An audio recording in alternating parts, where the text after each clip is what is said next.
स्वादयन्निह सर्वेषाम् त्रय्यन्तार्थम् सुदुर्ग्रहम् स्तोत्रयामास योगीन्द्रः तम् वन्दे यामुनाह्वयम् नमो नमो यामुनाय यामुनाय नमो नमः नमो नमो यामुनाय यामुनाय नमो नमः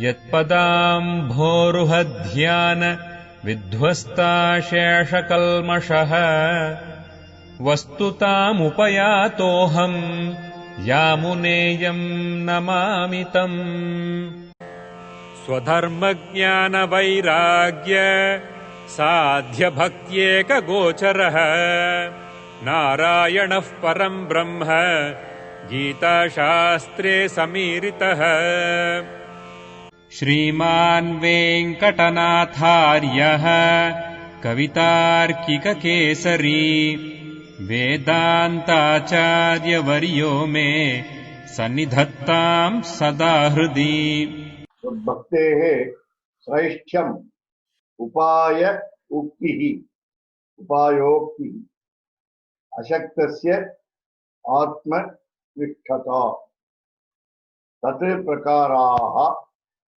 तु अतिप्रीतिः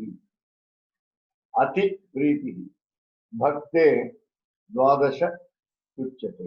The superiority of devotion, the means for its adoption, the practice of meditation on the self by one proving unequal to devotion, the details regarding the qualities to be acquired by him and the exceeding love of the Lord for the devotee are taught in the 12th chapter. Okay. So the first one, bhaktehe, of devotion. Sraishtyam, the superiority. Over the jnana yoga and karma yoga. Upaya ukti. Upaya means, ukti is general statement, but here it is given as means for adoption. Okay, that's right. Asaktasya. It is given as by one, self by one, proving unequal to devotion. The word asaktasya, it is ashaktasya. He is not capable of following the discipline of devotion. Bhakti yoga is not suited to him. He is not qualified.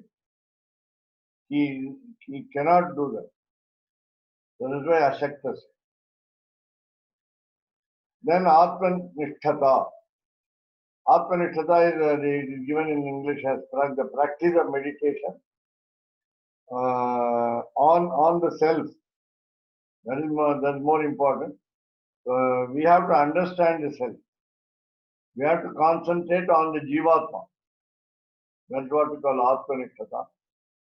Then Tathu Prakaraha. The methods to do that, Atmanishtata. By one who is not capable of following the discipline of devotion. The subject matter number one is the superiority of the devotion. Point number two is Upaya Uktihi. We have the means mentioned. Then the third one is Atmanishtata. And fourth one is Tat Prakaraha. Different details about this Atmanishtata. Then Atipritihi, the extreme devotion, given as exceeding love, right? Of the Lord over the devotee. Bhakti over the devotee, on the devotee. Dvadasha Uchya. So it is given in the 12th chapter. It is said in the 12th. We won't say, taught. Of course, it's not a great mistake, but it is mentioned, that's all. Meaning, it is up to you to receive the learning, receive the knowledge. It is not forced on you. It's not forced on you. Gitartha Sangraha is only what we call abridging the content of the chapter, each chapter. He is only presenting the compilation. That's all. So it is in paragraph number 70. So atra cha bhashyam. Atra here, that is in this context, that is 16th verse. Bhashyam Gita Bhashyam. The commentary of Sri Ramanujacharya. It is under inverted commas, the whole paragraph, starting from the beginning and at the end. Anantaram, Atma Prapti Sadhana Bhuta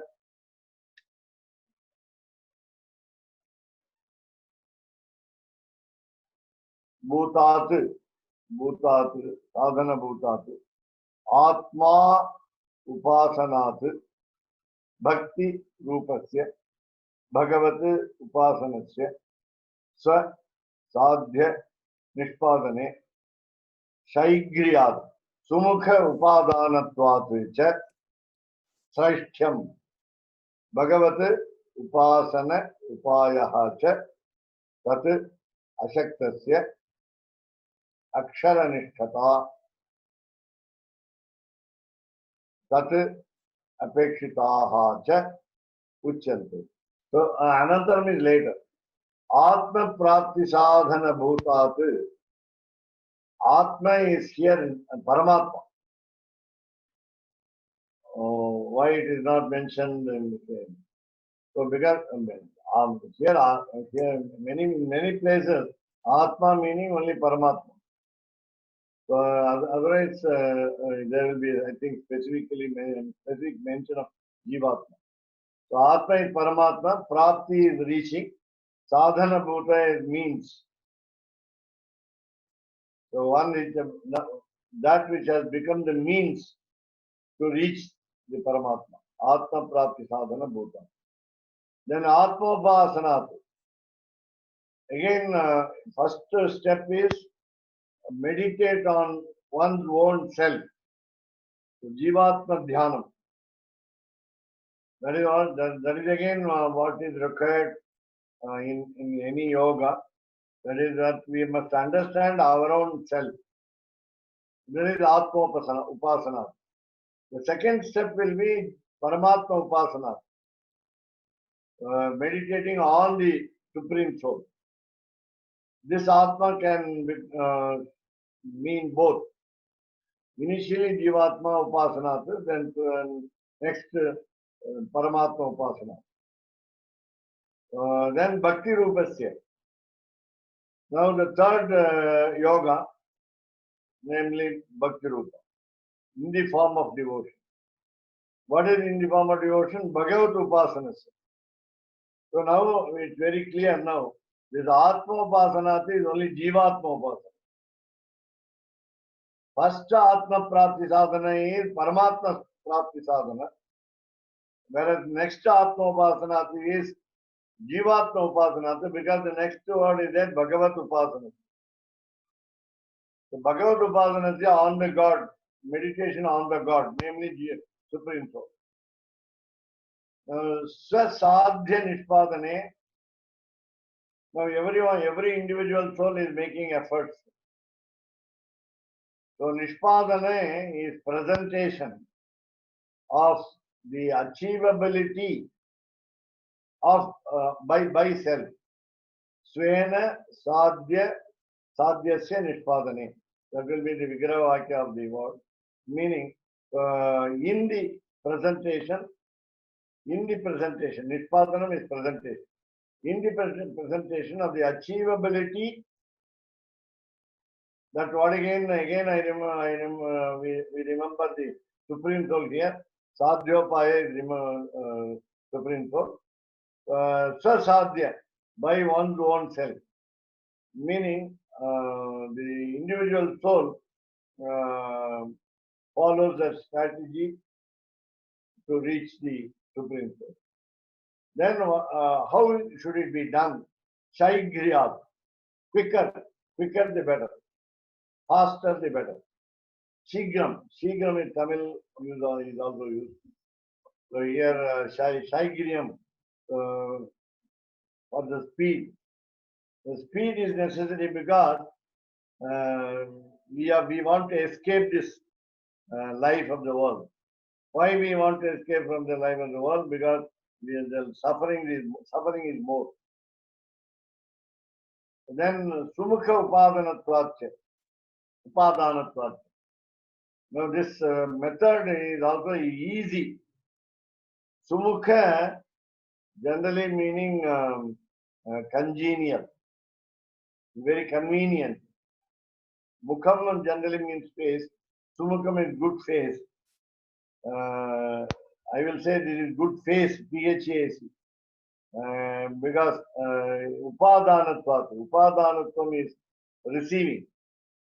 So receiving that is understanding the methods of approach in a what you call mutually congenial. The Lord Supreme Soul likes it. He approves of it. And it is also easy for the individual soul. So Sumukha Upadanatvacha Sraityam. Lord has made it easy. That we will say. And therefore Sumukha. Again I will say he is not Vimukha. He is not indifferent. The Supreme Soul is not indifferent in the individual soul trying to reach him. He doesn't want to block him. He doesn't want to prohibit him from reaching him. Not only that, he wants to welcome. He likes it. And therefore, Sumukha. That is why now Sreshtyam is superiority. That we saw earlier. Superiority. The superiority of the devotion. Bhaktehe Sreshtyam. Then Bhagavat Upasana Upayascha. Again, the meditation on the God and the means of meditation on the God. Bhagavata Upasana Upayascha. Then Tat, for that, Ashaktasya. An individual soul is incapable. The individual soul is not able to. He has no power to do that. And what does he aim at? Akshara Nishtata. Again, Akshara is Paramatma. Aksharam Param Brahma, I think we have already seen that. So Aksharam, the statement in the Bhagavad Gita, Aksharam Param Brahma. Generally it is irreducible, unchangeable, unassailable, formidable, and so on. So Akshara Nishtata. So Nishtata again the meditation. That is our engagement, our busy work on the Supreme Soul. Meaning that our concentration on the Supreme Soul. Then, no, these are all number 1, 2, 3, 4. So number, the last but one line, Sumukha Upadanatvacha Shraityam.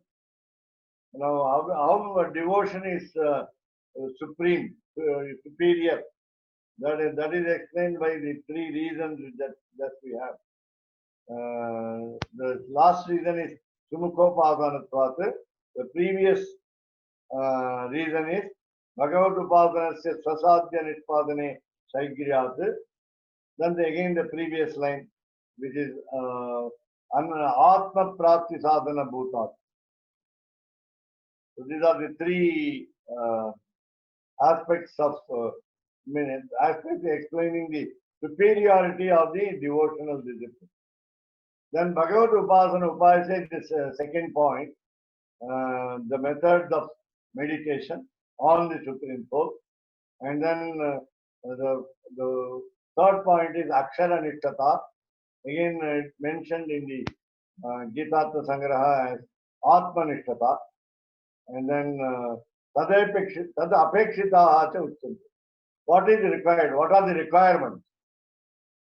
Tad apekshitaha meaning, in order to know, understand the superiority of the devotion, number one, the methods of meditation, number two, number three, the concentration on the Supreme Soul. What are the requirements? Tad apekshitaha, uchyante, cha uchyante, and cha and uchyante are being said here. This 12th chapter contains all this. And of course, because there are so many topics under some chapters like 9, 12, and so on, we have to go to the original text and Gita Bhashyam to understand deeply all these points. Otherwise, now there's only a mention of the topics by Gitartha Sangraha. It doesn't give you the every time it doesn't give you the essence of the Bhagavad Gita, but it gives the essence of the content of the Bhagavad Gita. So Swami, here you said Aksharam means Paramatman. Yeah. And just to follow up on what you said, the first part, the Atma Prapti Sadhana, right, is achieving the Atman means achieving Paramatman, Atma Prapti. But then the second, so the first mention of Atman is Paramatman. The second mention of Atman in the commentary is Atma Upasanat, right? Bhakti Rupasya. Yeah. This is about the individual. The Atman is described as individual here. Sometimes I think people get a little bit mixed up because the word Atman is used a lot, and sometimes it means Paramatman, and sometimes it means Jivatman. So, but here the context just seems to be pretty obvious. Except I probably the Advaitins believe that there's only one Atman. So for them it's not a problem. But for people who are following other forms of Vedanta, like Vishishta Dvaita or Dvaita, the Atman and Paramatman are separate. So my question was, though, about Akshara here in the last line of the commentary, the Akshara Nishtata. The Atman there means Paramatman. You say Akshara means Paramatman, but it also means Atman also, no? It can mean the Jivatman. I mean, as you say, the individual soul is immortal. The individual soul never dies. The individual soul is permanent, nityaha. But it cannot be called Akshara. Really? Yeah. Well, why? Why can the individual soul not be called Akshara? Because the quality of Aksharatvam, that is irreducibility, is not there. As a quality of the individual soul.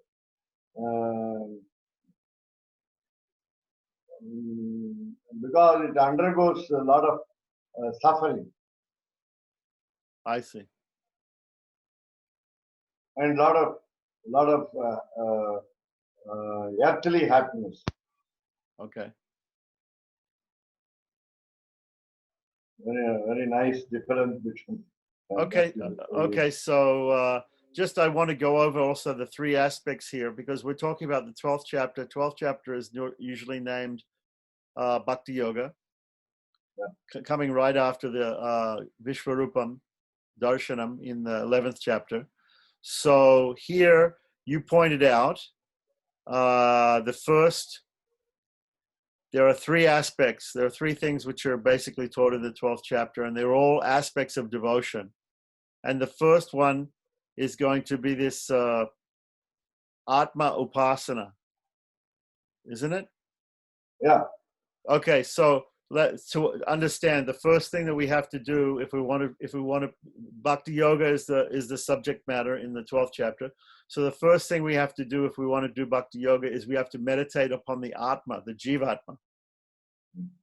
Yes? Yeah. That's the first thing. That's first thing. Okay. And then and these are in chronological order. So okay, Yeah. so then the first comes Atma Upasana, and then comes Bhagavat Upasana. Yeah. So first meditate on the soul, then meditate on the Lord, and then what's the third one?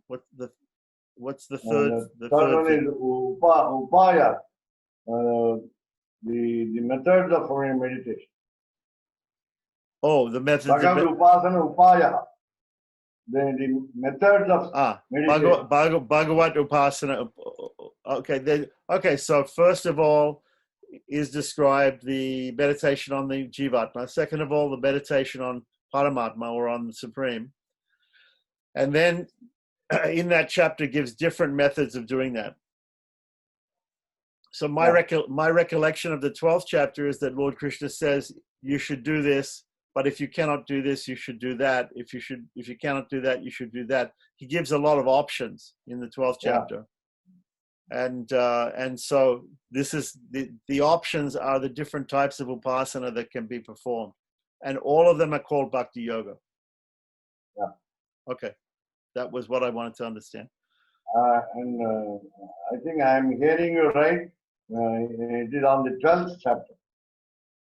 Yeah, usually because very simple method in Gitartha Sangraha. We have 4 introductory verses, 1 about the whole Gita and 3 about the 3 sections of the Gita, and then we start each individual chapter. So if we're on chapter 16, it means if we subtract 4, we get 12. So it's about the 12th chapter. Okay. That's why you are mentioning 4th chapter. Okay. No, 12th chapter. Excuse me, Yeah. if I said 4th, that was wrong. 12th chapter. Okay. Yeah. Yeah. Okay, so if anybody else has any other questions or comments, otherwise, if you want, we can go on to some more commentary. Otherwise, it's up to you. So, I think we have time to give you the 10 aspects of the Moola Mantra, namely the Ashtakshara. From Rahasya Trayasaram. Pardon? From Rahasya Trayasaram. Yeah. That would be very nice. Thank you very much.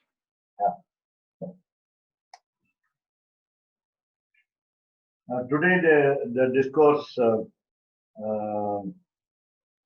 Swami, he said at the end of the Moola Mantra Dikara, the chapter on the Ashtakshara, he said, I will conclude this with the 10 meanings of this Moola Mantra. I think in this week I will be giving you in black and white the 10 in English, but today I just read them.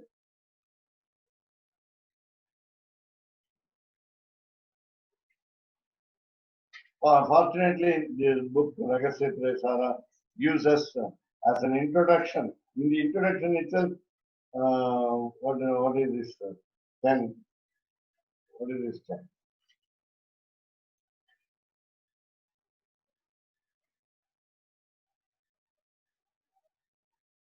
So this is the you take the Ashtakshara. There are leaving out the Pranava. Then you have Namaha and Narayana. Only these 2. So they are called in Sanskrit yojanas. Yojana meaning a thinking, a thought. A thought is called yojana. We also used it in Tamil. What yosana you are doing? What are you thinking? So of course, yojana in another context will be equivalent to the distance equivalent to 8.9 miles. So that is different. So generally, it's called 10 miles for yojana. But here it is a thought. So there are two thoughts, Namaha and Narayana. Then again, that is number one. Number two, each word is a sentence. How can each word be a sentence? We'll be explaining later. So Namaha is one sentence. Then Narayanaya will be one sentence. Now the question may arise later. I will explain to you later. Namaha can be one sentence, a complete sentence. But Narayanaya in dative case, how can it be one sentence? So let us have the. Now again, what we are supposed to do is, I am connecting with the present 12th chapter content, namely Akshara Nishtata. Akshara Nishtata is exactly equal to Bhagavat Upasanam. Please remember these two terms available today in the 12th chapter. Bhagavat Upasanam is exactly equal to Akshara Nishtata. That is meditating upon the Lord, meditating upon the Supreme Court. Now, what should we do is, after the Upanayana, after the initiation into spirituality, after the sacred thread is won by us, that is our practice. Why I say this is some practical application. So as soon as at the age of 7, that is from the womb, from the garbha of the mother, it is 8th year. So from the 7th year, age 7, we are initiated what we call as with Upanayana ceremony, and then we are called Upavitas. We are called Upavitaha. Then what should we do is, we get the Ashtakshara Mantra Upadesha along with Gayatri. As soon as Gayatri Mantra is advised by the father, then the next step is Samashrayana. It is both common to both Janachari Sampradaya and Vadagalai Sampradaya. And so after getting the advice from the preceptor on the Ashtakshara, the 8-syllable mantra, here you must take a new birth. Upanayanam is the second birth. That is why a Brahmana is called Dvija in Sanskrit. Twice born. So the second birth is Upanayanam. So after the second birth, what we are supposed to do is go on meditating on the Ashtakshara. That is again after Samashrayana. That means we are born in the Ashtakshara. We grow in the Ashtakshara. We go in the Ashtakshara. And then these two, Namaha and Narayanaya, these two words must be concentrated upon. And therefore, instead of Akshara Nishtata, we call now, it is 2 words Nishtata. Dvayeka Nishtata. Dvaya is here the 2 words. Then Eka Nishtata is concentrating very deeply only on these 2 words. That means we will be so much engrossed and involved in understanding the Ashtakshara, the 8 syllables. Next, so we must try to understand the commentaries on the Ashtakshara. That is the next one. Then we have we have a discussion of what is called service. What is the meaning of service? The discussion goes on, and the explanation, the commentary on the service is to be understood. Then we are now discussing on the emancipation, salvation. In the salvation, we understand that we become one with God in many aspects, but not completely one with God as Advaita says. But we have say oneness in the what we call final beatitude, namely reaching Vaikuntha. We have oneness. Now these are all during the life of the human being, namely the individual soul, to understand. Starting from the Ashtakshara, how do we go about? Now, again, there will be no aberration in service, no lacuna in service, no blemish in the service, and it will not become inimical to the Lord. Our service should not make him angry. That is more important. Not only that, our service is to make him happy, and the service is to please him, but it should not be an antithesis to him. Then next one, while we do the service, we must shed the egoism. We are not supposed to think anytime that I am doing the service. So that will, now even when we think that I am doing the service, that will not be a fault. That is the next one. Then again, there are two statuses for us. Number one, now we are here as what we call a fettered soul, bound soul. We are called Baddhas. B-A-D-D-H. Baddhas. That means we are now bound with chains of this samsara. And therefore, when we are here chained, fettered, then we have the next stage called mukta, that is released soul. We have the second stage. So between these two stages, the service is different. Service is different. That we must understand. The service as a fettered soul, chained soul, and the service as a released soul are different.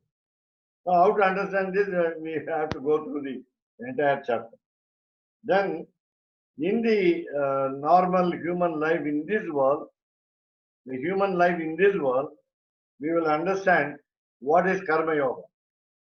What karma yoga is. Again, we must again understand that service to God is inferior to, rather I would not call inferior, service to the devotees is superior to the service to the God, than the service to the God. Again I say it, service to the devotees, Bhagavata Kankaryam, is superior to the service to the God. And the next aspect is, we are subservient to the Supreme Soul. We are slave to the Supreme Soul. We are slave to the devotees. Both. So our subservience, slavery towards the God and the fellow individual souls who are again devotees, that will be a pleasure, that will be a bliss. We must feel it is either service to God or service to the devotees will be a total bliss. will be what we call Paramananda. And that will be what otherwise called in single word Bhogya. We feel happy to do the service. And then, now, what do we aim at in human life? We don't want anything untoward to happen. What I mean to say, we want to solve the problem of the human life, meaning to solve the problem which we face in reaching the Lord. What you call in Sanskrit, pratibandhakam. Your example is your merits are also pratibandhakam. Your good deeds fructify in merits, and when you get merits, the merits are also impediments to your reaching God. Not only the sins naturally are the obstacles to reach God, but even the punyam and papam are the what you call the stones that prevent you from reaching God. Now, then that is what we are now praying for. We are praying for anishta nivritti. Now I am reminding ourselves that we are going through the meaning of the Namaha Narayana in the Ashtakshara. Then after we pray for the anishta nivritti, namely the unwanted things to go away, then we go to the next stage. We would pray for ishta prapti. Ishta prapti is whatever we want as our favorite. We want to reach. What do we reach? Again, I remind us ourselves, namely, we want to reach God. Number two, we want to get Him pleased. So we want to yearn preeti of the Lord, the affection of the Lord. So these two are the what we call ishta prapti. Now, meditating upon these two words, namely two sentences, namely Namaha Narayanaya, will make us achieve without even asking, without our prayers. It will reach us with ishta prapti. It will give us the benefit of the reaching God and making Him pleased. And we have to find out, we have to understand how anishta nivritti and ishta prapti are different. Again, I repeat in English. When we don't want unwanted aspects of the human life to go away, and our goal to reach God, or rather get Him satisfied. Now, what is the reason for appealing for these two? Why do we want anishta nivritti? Why do we want to avoid unwanted aspects? And then why do we want to reach God? So these two must be meditated upon, and then we must find out the causes for this. And then lastly, the tenth will be. I'm not actually numbering it because it is in Tamil. It is in a cluster. I'll do it later in the English translation. So the tenth thought will be what is the relevance of the scriptures in all the above activities? How do we understand the scriptures? How do the scriptures help us to achieve all these 9 steps, 9 thoughts? So that will be the essence of the Namo Narayana. It's sometimes it's a little what they call terse to TERSE. to go through the mill, go through the mill. The entire chapter must be gone through, and this is in resonance with today's topic, namely Aksharanishtata, Bhagavad Upasana Upayaha, and the Bhaktehe Sraityam. These are the three aspects which we deal with the 12th chapter, and therefore this will be relevant. Now, the simplicity is only in the words, two words, only two words. Then we go to the next group, namely Dvayam. Rather, Dvayam is the last one. Charma Shlokaha, the final ultimate verse, Sarvadharman Parityaja. It's called Charma Shloka Adhikara, the chapter on Charma Shloka. And the last one is Dvaya, the two sentences. Sriman Narayana Charanu, Sharanam Prapadye, Srimate Narayanaya Namaha. So these two groups will be taken up later for discussion.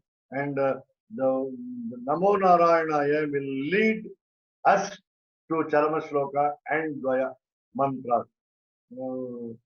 Because all these three are very important for Vaishnava, Sri Vaishnava tradition. So with this, I'm happy that to present you the 10 thoughts over that. And I'll give you the exact number little later. Swami, can I ask some questions about what you said? Yeah. First of all, you started off by saying that after Upanayanam, after the Vedic initiation, and then after Upanayanam comes Samashrayanam, in which you get the Astakshara and other mantras, Rahasyatraya, the three mantras. Then you should be Vedanta Deshika is saying then you should start meditating upon the meaning of these mantras. But a lot of people don't take Upanayanam. The people who are not Dvijas, they don't take Upanayanam. The ladies don't take Upanayanam. So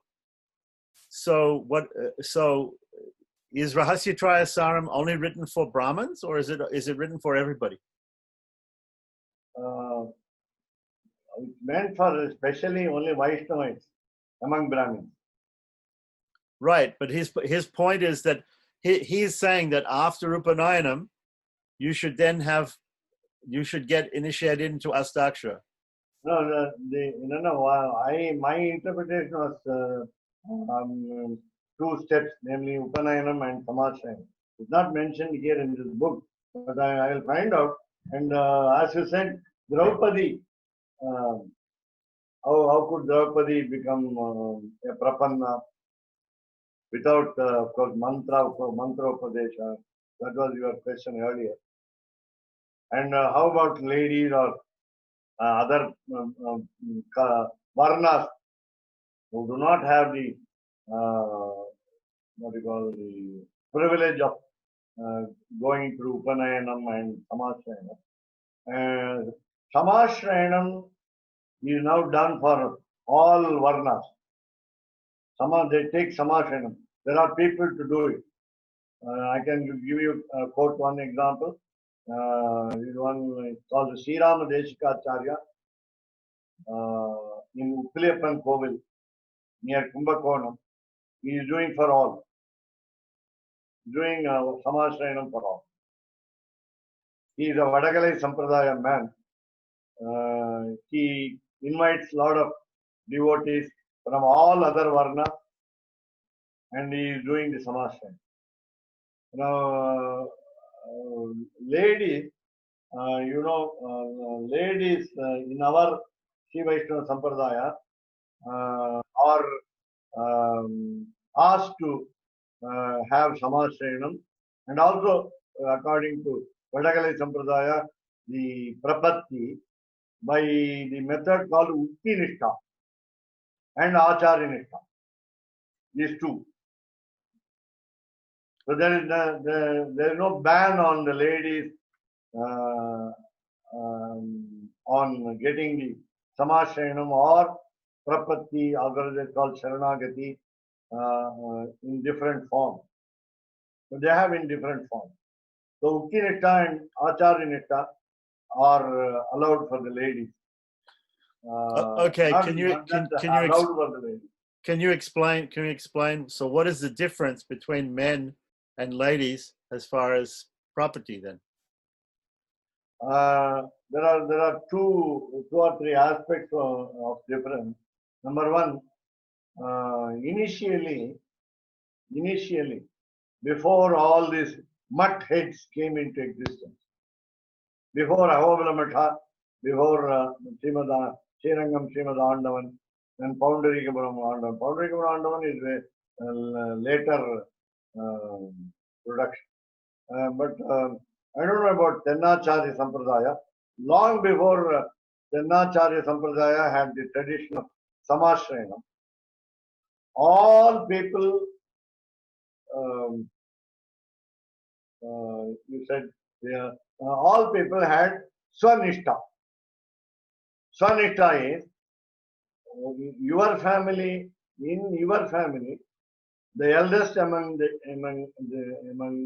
family members would initiate what you call do Samasrayanam and Prapatti Baranyasam, especially for the Sri Vaishnava Sampradaya.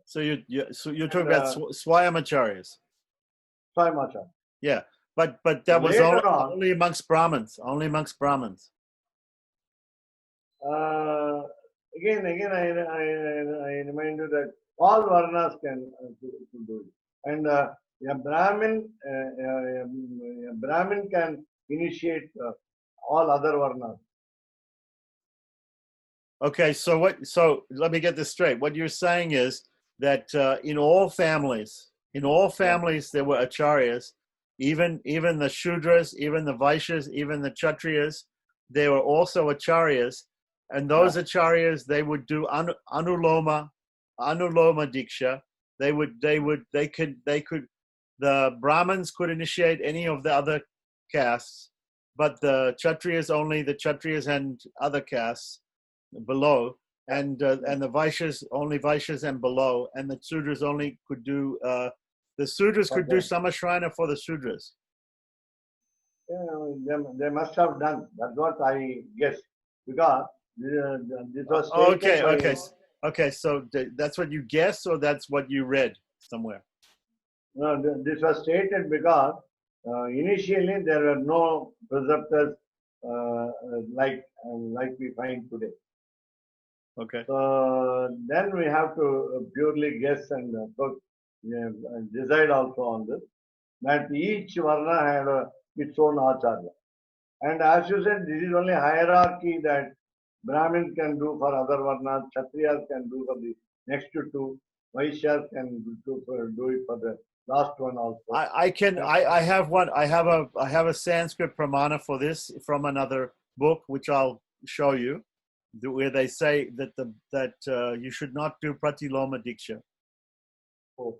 Yeah, but Right. I'll show you later. Now, so you're saying each varna had its acharyas. What about ladies? Did ladies have acharyas? Yeah, ladies of every varna had the same acharya. No, but I mean, if the Shudras can be acharyas, what about the ladies? The ladies can also be acharyas. The ladies were not. Let me give you an example. Like Sita her guru was Anasuya. Sita had a guru, and her guru was a lady, Anasuya. So the ladies can also be gurus of other ladies. That's in Ramayana. That's in Ramayana. It's not clearly mentioned as Ramayana whether Anasuya was a teacher or the preceptor for Sita. She helped her to get the jewels. She adorned Sita with jewels. I mean, I went to Chitrakuta in North India, the place where they were living in the forest, and at the ashram there, they say Anasuya gave instructions to Sita on what to eat, how to cook, how to live in the forest. So she was the preceptor for Sita. She would have given a lot of advice, but she might not be a spiritual preceptor. And Sita herself is an incarnation of Mahalakshmi as the second preceptor in the line, in the parampara. Right. So there again, we have Mahalakshmi. Mahalakshmi is a preceptor. Yeah. So Mahalakshmi is the only female preceptor, or there can be other female preceptors? Yeah, only preceptor. Only one. Yeah. And again, I always tell you not to separate Mahalakshmi from Mahavishnu, and they are one and only preceptor combined together. Right, but we all. But okay, I'm not. We don't have. I'm not separating Mahavishnu with Mahalakshmi, but still, we think of Mahavishnu as a male, and we think of Mahalakshmi as a female, and we also have this incarnation of Mohini, where Lord Vishnu appears as a female. Yeah. Right. So you're saying that more or less you're equating Mahalakshmi with Mohini, because if you say Mahalakshmi is equal to Narayana, the female avatar, other female avatar of Narayana is Mohini. So no, our understanding of the gender is not correct, because Alvar says very beautifully, he is not male, he is not female, he is neither transgender. Aanallan, Pennallan, Aliyum Allan. Alvar says. Therefore, we are now looking through our glasses. When we have a relationship style called the ladies and gents, gentlemen and ladies. We don't apply to the Lord. Though we say Mahalakshmi is female, it's called the female principle. The female principle is, as we always say, Tvameva Mata Cha Pita Tvameva. He himself is the mother, he himself is the father. Then what will be the mother aspect of, or motherly aspect of the Lord is compassion, grace, just like mother shows affection towards the child. But only the principle. No, we don't. The physical form is not different at all. No, we always have the understanding of gender. There is no gender difference. In biologically, we don't have. We only have the what you call you can say the heart, the working of the heart. The working of the heart is when it is compassionate, we call it female. Otherwise, no question of. Though we mention so and so is the wife of so and so, and the wife he is the husband of so and so. This is just our first understanding. Shiva's wife is Parvati, Brahma's wife is Saraswati. All this. Saraswati, for your information, in Ramayana we say Brahma's knowledge is Saraswati. Brahma's wisdom is Saraswati. Not Saraswati is the wife of Brahma. Okay, so when we talk about Sriman Narayana, when he has unlimited kalyana gunas, he has unlimited auspicious qualities, but when we emphasize a particular quality, we call him Mahalakshmi. Just like when we have the Chatur Vyuha, that there are these 6 qualities of Bhagavan. When 2 of them are prominent, we say Sankarshana. When another two are prominent, we say Aniruddha. When 2 of them are prominent, we say Pradyumna. And when all 6 of them are prominent, we say Vasudeva, Paravasudeva. So it just our naming of the different forms are only emphasis of a particular one or two gunas. Like when we say Mahalakshmi, we're emphasizing the grace, the compassion, the mercy of the Lord. And also the pardoning attitude. The pardoning attitude. So I understand. Okay, so then we should take what the Gita says, Pandita Samadarshanaha. That when we go in the, so we are in a Vyavaharika situation, we see everybody as different. But when we get to Paramartika, we don't see difference.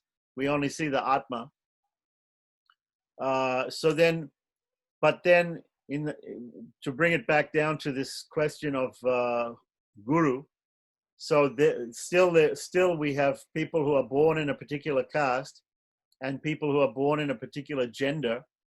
And according to that, they should be the guru of the person in their own caste and their own gender. Correct? Today, I will give you an example.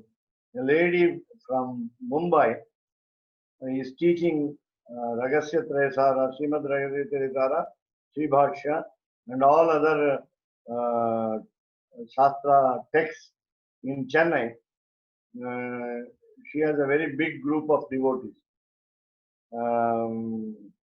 So there's nothing that prevents a lady from advising as a preceptor. Rather, she is not advising. She carries out the instructions. I mean, passes on the instructions given in the books. She transfers the knowledge. Somebody was asking me to write a taniyan for the lady, because whenever we worship a preceptor, we need a taniyan. We have a requirement of a taniyan, so that we will remember the preceptor for a long time. And I have given taniyans to Pudukkottai Vasu. I have composed taniyan to Dr. Lakshmi Kumaran. I also given a taniyan to Dr. Ara Mudan, who is doing Samashrayanam and Bharanyasam for his devotees. Now, why I want to say is, who is that last person? Pardon? Who is that last person you mentioned? Who is Dr. Ara Mudan, retired principal of Sanskrit College from Tiruvayar. He is what we call Swayamacharya, just like Dr. Lakshmi Kumar. Therefore, they are doing Samashrayanam for their devotees, and actually they collect devotees, they invite devotees, they appeal that they must have devotees. So the devotees, actually, Dr. T. N. Aramadan is a Tatacharya family man from Kanchipuram. Therefore, there are 600 Tatacharya families in Kanchipuram, which are different from each other. Each Tatacharya is a separate family where one Acharya is available. The eldest member is the Acharya, Swayamacharya. But again, so they all belong a lot to a lot of acharyas, more than 74. We hear only of 74 usually. Yeah. That is Simhasanadipati, assigned by Sri Ramanujacharya. But now, coming to your point, so what will be the difference between Simhasanaadipatis are giving Samashrayanam and the acharyas, or also Swayamacharyas are giving Samashrayanam? I'm not aware of. You don't know any difference. Yeah, I'm not aware of this. There's no difference. Yeah, I mean, I don't know the difference, but there are one of my uncles, my mother's cousin, was also a Swayamacharya, and then because no elder is qualified to do Samashrayanam, they joined some mutt here today. And the preceptors of the today's mutts also, invite other much devotees. They lure other much devotees. Now coming to the ladies' prapatti, since they are not initiated, they have to say Am Namo Narayanaya. They cannot say Pranavakara. Today I was discussing with a state bank manager called Sundararajan Swami from Chennai. He was telling me that the Pranava syllable must be pronounced from the bottom of the navel, and therefore it's very difficult for the ladies to pronounce. And then of course, our view is the uterus will be affected, and therefore we don't recommend. Uterus will be affected. The womb will be WOMB, so that will be affected, and therefore we don't recommend recitation of scriptures. So when we don't recommend recitation of scriptures, then the Ashtakshara also will have only Am Namo Narayanaya, and of course Charama Shloka and Dvaya are introduced to them. They are advised to them. And then what they do is, instead of going through the scriptural sentences while understanding these, they just deposit their burden of sins, or rather submit themselves to the preceptors by what we call Acharya Nittha and Ukti Nittha. Then Acharya Nittha will be entrusting the responsibility of the individual soul's protection to the preceptor instead of God. Preceptor is the immediate God. And then Ukti Nittha is, they just go and mention, just like Charma Shloka of Rama Avatara, Tava Asmi, Tava Asmi Dasagana, Sakadeva Prapannaya, Tava Asmi Iticha Uchate. Okay, so let me get this straight. Okay, so in the Deshika Sampradaya, all the men are doing a full Bharanyasa ceremony, but when the ladies do Bharanyasa, all they do is they say Tavasmi. Yeah. That's all. But the men do something more than this? Yeah, by going through the meaning of these mantras, Ragasya Traya, and understanding through the study of scriptures. Oh, I see. So I see. The study of scriptures is okay, mandatory. so it's not necessary for women to understand the meaning of scriptures? They can understand the meaning of the scriptures. They cannot recite. They cannot chant. Because again, chanting will be a stress. Okay. Will be a strain on their biological brain.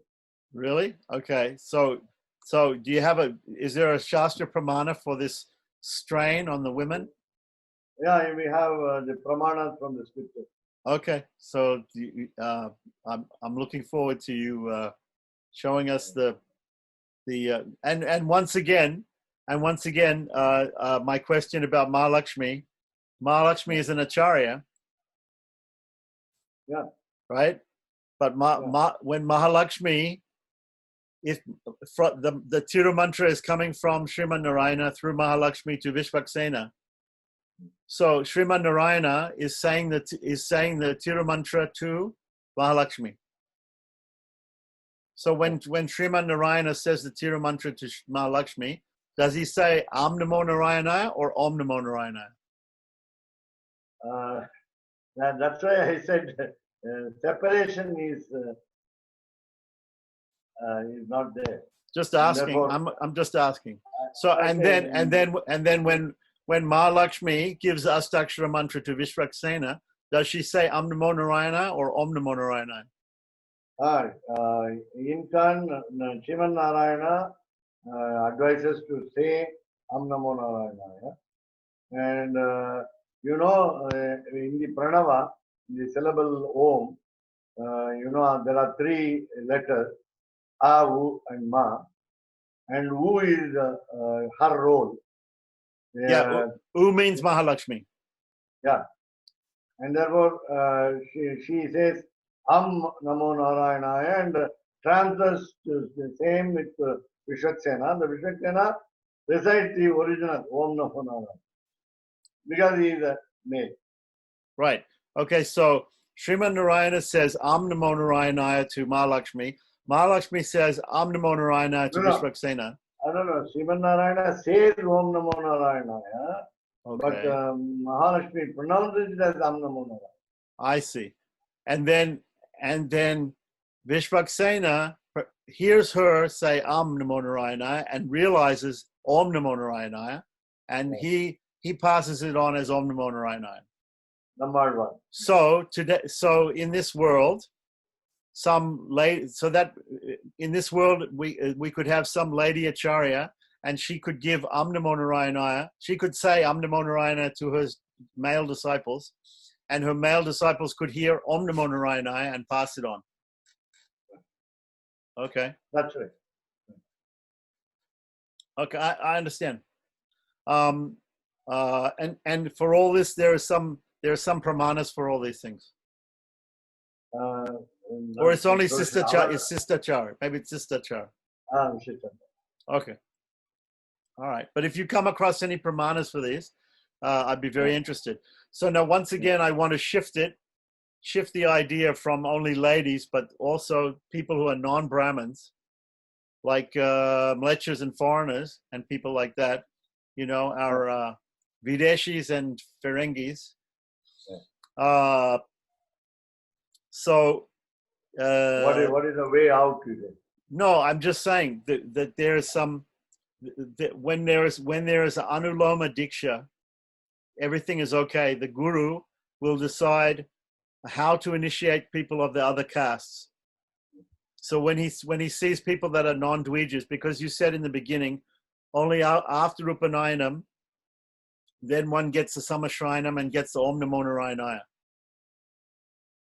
But we know that people who are non-dvijas and who are ladies who haven't taken Upanayanam, they also get Samashrinam, they also get a mantra, but they should not get the Om Namo Narayanaya, because Om Namo Narayanaya is a Vedic mantra, the Omkara, and therefore you can only get it after you get Upanayanam. So you must get Upanayanam first before the Guru can teach you Om.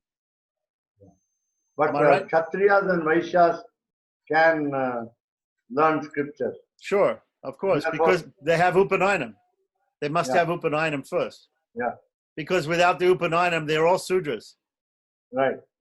Right? Even the Brahmin. Yeah. Jayate Janmana. Janmana Jayate. Janmana Jayate Sudraha. Is that pramana Janmana Jayate Sudraha? Is it found in some shastra? Is that a pramana?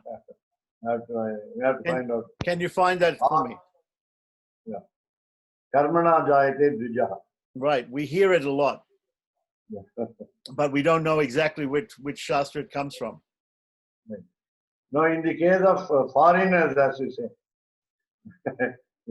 when we normally denigrate them as mlechas, as you say,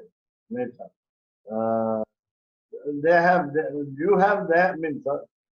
their own preceptors. Yeah, we have our own preceptors. Yes, that's true. Yeah. Yeah. So just like I give you the example in the Ramayana, the Vanaras.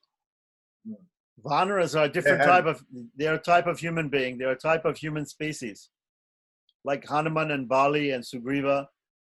They had their own Kshatriyas, they had their own Vaishyas, they had their own caste system, they had their own society. Varna. Yeah, they had their own society. So they must also have their own ministers and gurus, acharyas. So just like that, the foreigners are just like Vanaras. They have some other, yeah, we're just like Vanaras. Maybe sometimes we even look like Vanaras.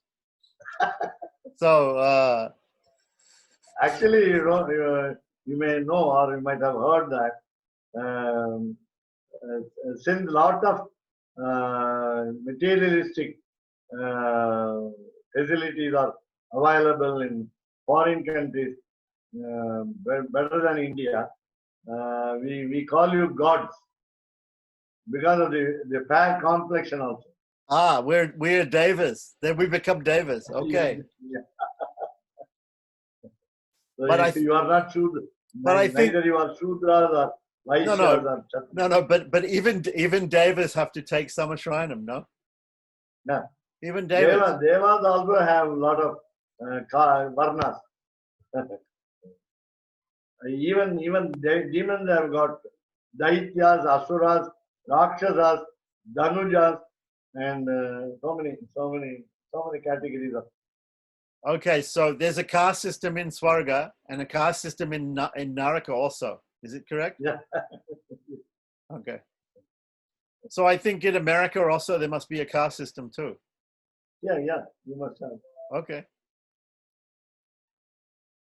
And So even in Christianity, there are two Vadagalais and Tennachari Sampradaya. yeah, Catholic is Catholics and Vadagalai and Protestants. Protestant is Tengalai. And then Protestantism. and again among the Christians in India, they always have a fight between the caste of the Hindu origin. Right.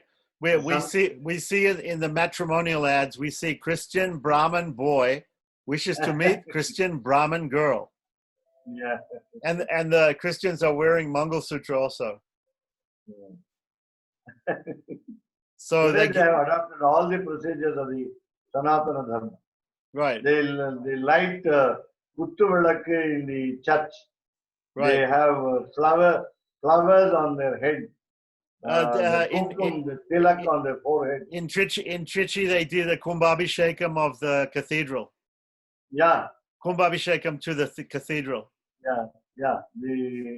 One of my colleagues was proud that Kaveri river water has been taken to the cross. So, I mean, this is what you call a combination of everything.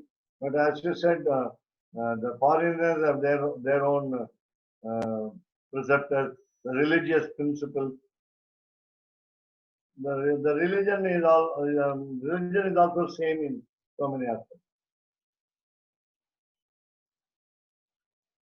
I see also that when Sri Vaishnavism went to North India, then a lot of the Tamil got lost, and people like Ramanand, they adopted Hindi with Ramcharitmanas. They became more interested in Hindi, and they very much, everybody reads only the Hindi, and they forgot all about the Tamil. That is why today there is a movement. We are trying to push the movement up. Namely, Andal must be understood in the north, and Meera should be understood in the south. Then again, on the bhakti aspect, Alvars, especially Vedanta Desika and Manavala Mamani, are to be taken to the north, and any other preceptor in the north should be brought down to the south. So That's what, who is saying that Andal should be in the north and Neela should be in the south? no, all the Vaishnavis are trying to make these two mutually popular. Oh, I see. But when you say south and north, you mean south and north Tamil Nadu. You don't mean North India, because nobody knows Andal in North India. Yeah. Very few people know Andal in North India. No, we have the English people also, or rather, I think North India. Bridal mysticism is about Andal. Yes, bridal mysticism. The Western scholars are interested in writing books about this, but they have it. It's there in Christianity also. In Christianity, the nuns, when the ladies become nuns in Christianity, they're like female monks. The nuns, we know it. You see in the schools, the nuns are there, right? Those nuns, when they take their vows, when they take the initiation, they are like the bride of Jesus. They think themselves to be the bride of Jesus. Okay.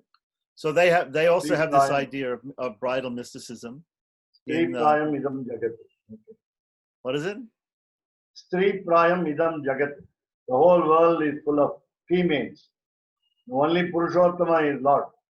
That's also true. That's also true. Yeah. So that means all gurus are all acharyas are female actually.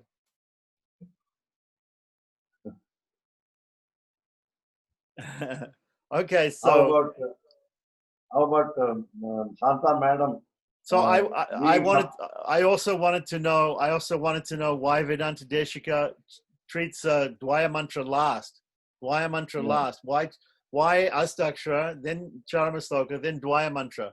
Because I think the Tenacharya Sampradaya they're discussing Astakshara first, then Dvaya mantra, then Charmasloka. So why put Dvaya mantra last? There are 2 or 3 points for the order.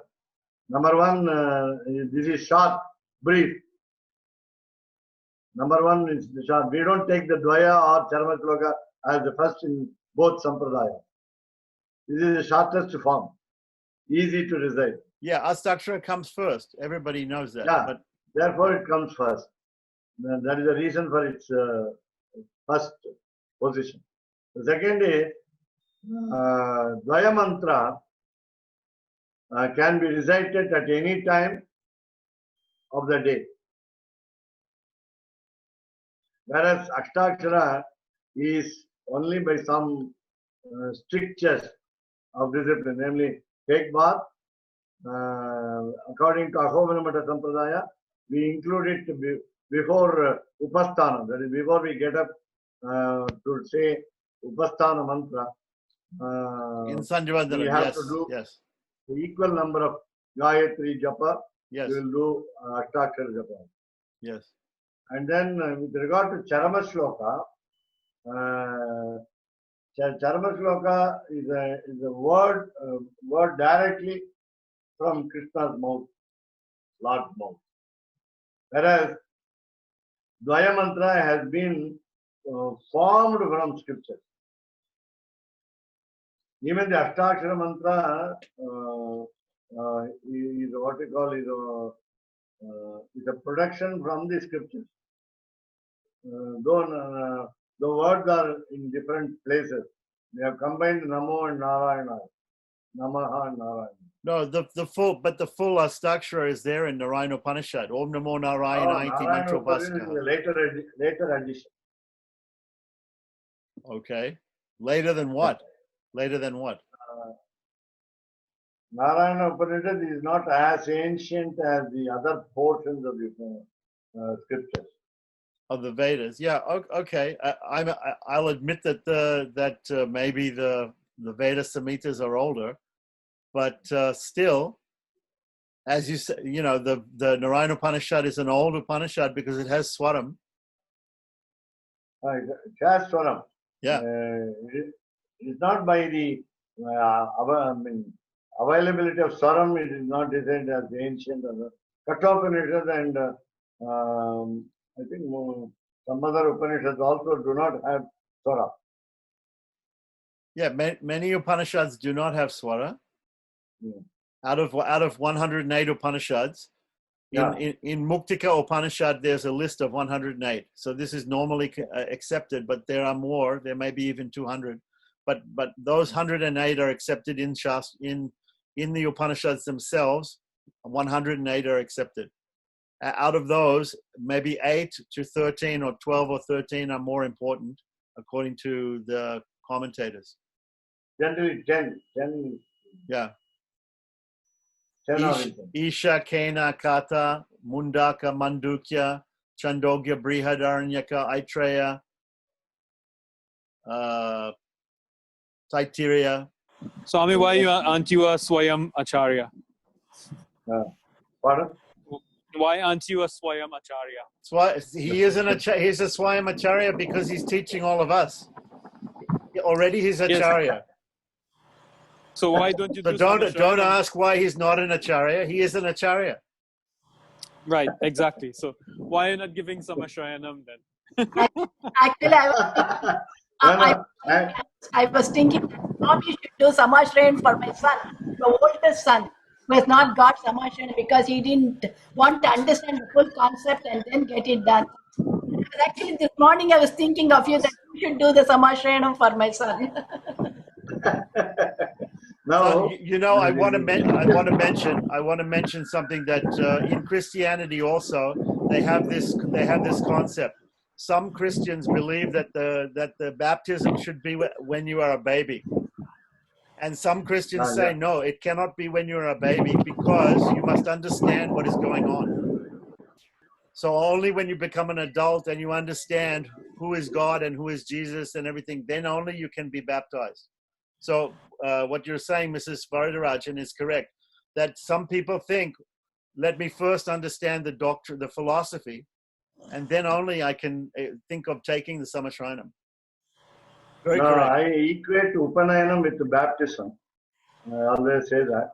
But regarding me, my question, the question by Govindacharya Swami, I don't want to torture by Tapta Mudra.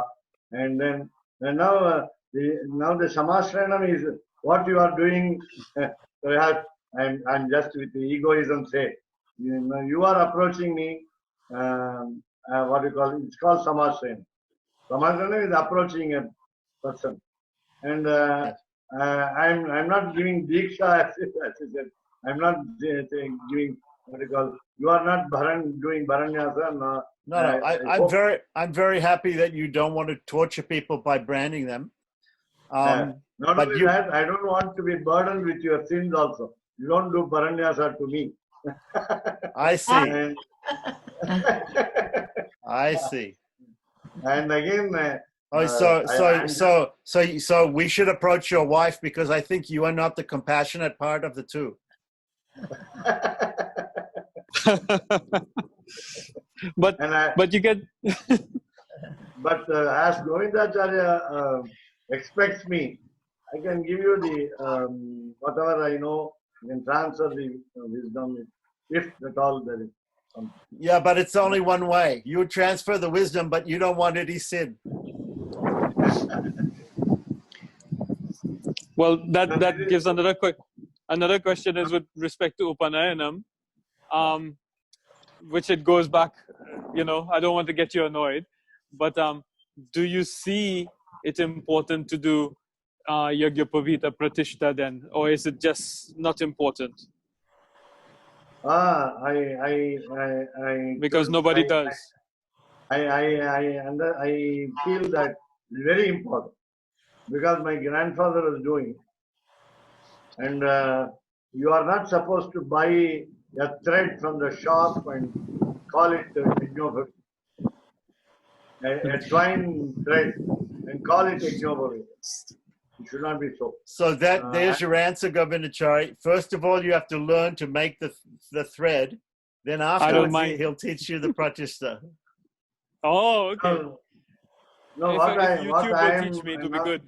I propose to do for myself is, I'm going to use your version of Yajnopavita Pratishtha, and then, of course, instead of what we call weaving the thread from the cotton, I'm going to buy the thread from the shop, make a knot according to the definition, and then utter mantras for which I am quite eligible, I feel. Therefore, I can do it. And also, now because of Govindacharya, I'm going to sell in the sense, distribute a good Yajnopavita to others. Instead of people. One neighbor was asking me last month, please give a Sri Vaishnava Yajnopavita. I asked him, what is Sri Vaishnava Yajnopavita? The Advaita Yajnopavita is very thin, but very strong because it has been woven strongly. Whereas Sri Vaishnava Yajnopavita is very thick. So that's the difference.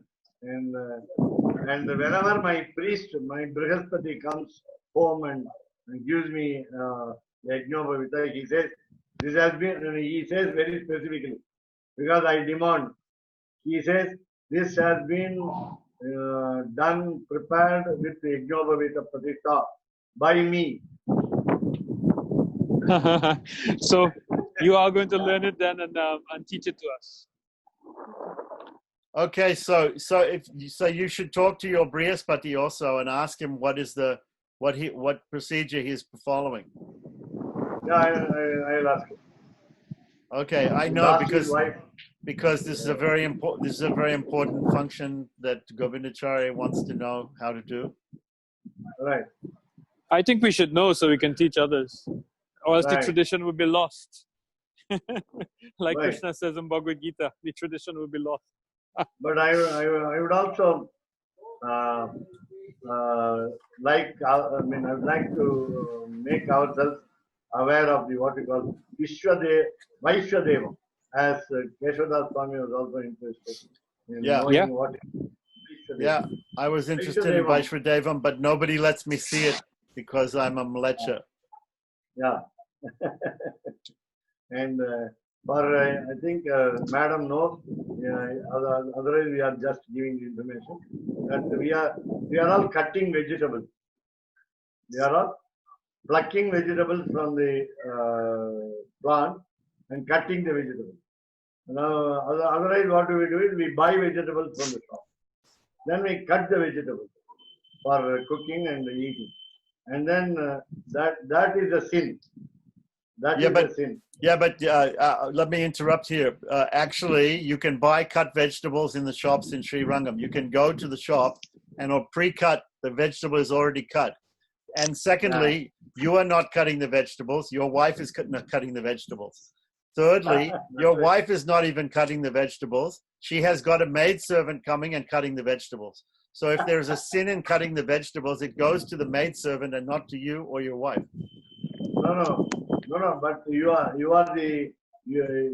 asked her to do it.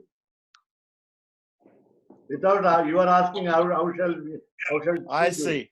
So if I ask somebody to cut the vegetables for me, then the sin comes to me. So you are the sinner. Because I asked for somebody to cut the vegetables. Yeah. Because you are using it. If the maid uses it and cuts the vegetable and uses it for herself, then okay. So we we can only eat temple prasadams. This is the meaning? We must only eat food from the temple because otherwise we're committing sin by cutting the vegetables. Is that correct? No. Even getting the prasadam from the temple, the temple people, the temple priests or whoever prepares dishes for the temple, they also do the same. So what I mean to say is, Vaishwadevam is meant for two aspects. Number one, our absolving our sins from cutting vegetables. Number two, the time gap to wait for a guest who doesn't inform you and come. Right. The atiti. Atiti. Okay. But my question is, if I cook without cutting the vegetable, is it less sinful? Yes, it is less simple, and that doesn't mean that you should not do Vaishwadeva. No, but I mean, if I eat vegetables which are not cut, if I cook the whole potato and not cut the potato. Even then, because you are cooking it, you are making it hard. I mean, you are eating it. Okay, so if I eat raw food, there are people in America, they eat only raw food. Yeah. Is it completely I find that some of us eat cabbage, the cauliflower. So people who eat salad, they're free from sin. Is it? Because not only you are cooking, you are eating it. So you cannot even eat it. Yeah. Even eating it is a sin. Yeah. I see. By eating a live one. How do you know it's alive? The plant is alive. Is it alive? The plant is alive. Plant is alive, but is the fruit alive? Yeah, no, you pluck the fruit from the plant. No, I don't pluck the fruit. The fruit falls from the tree. I have a tree in my backyard. I have an avocado Oh. tree. The fruit falls from my tree. I pick it from the ground and I eat it. Then you need not do Vaishudeva. Very good question. This is the way the sages did in tapas in forest. When they took food, they took out the leaves fallen without chlorophyll, and then they ate fruit So the fruits, only the fruits which fell from the tree, fallen, fallen fruits. and that's why we call Parvati Aparna. She didn't even take the leaves. Parvati didn't take the leaves. Yeah, she was doing penance to get married to Lord Shiva. She did a hard penance. She remained hungry. She was fasting. She didn't take the fruits also. Leaves also. Not only leaves. I see. Not even the leaves fallen. Okay. This is a description of Kalidasa in Kumar Sambhavat. Tapasya. No fruit, no leaves. No leaves. Not even fallen leaves. I see. Parnaha nasti iti aparna. Okay, but she was drinking water. She was taking water. No, nothing. No water also.